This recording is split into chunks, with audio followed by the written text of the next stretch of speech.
Hello' everyone, কি খবৰ সকলোৰে? ৰাতিপুৱা শুই উঠি ৰাতিপুৱা টিউশ্যনটো কৰি আজৰি হৈ ল'লোঁ। টিউশ্যনটো কৰি অলপ মন্দিৰৰ পৰা আহিলোঁ। আজি যিহেতু সোমবাৰ, সেইকাৰণে শিৱ মন্দিৰলৈ গ'লোঁ।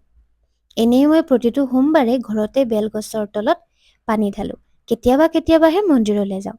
আবেলি সময়ত আকৌ টিউশ্যনৰ টাইম হোৱাত ল'ৰা-ছোৱালীবোৰো আহিলে। ইহঁতক পঢ়াই মেলি বহিলোঁ আকৌ স্কেটছ বুকখন লৈ। সেইদিনা পেইণ্টিংটো কমপ্লিট হোৱা নাছিল যে, আজি তাকেই লৈ বহিলোঁ।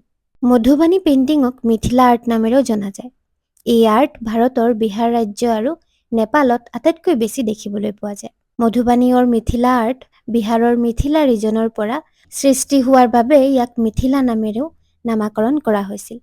এই ফক আৰ্টবিধ হাতৰ আঙুলি, জুইশলা কাঠি, ব্ৰাছ, নিব পেইণ্টছ, নেচাৰেল ডাই আদি ব্যৱহাৰ কৰি অঁকা হয়। মিথিলা ৰজা জনকে তেওঁৰ জীয়ৰী সীতাৰ বিবাহত বহুতো চিত্ৰকাৰক দি এনেধৰণৰ ছবি অঁকুৱাইছিল।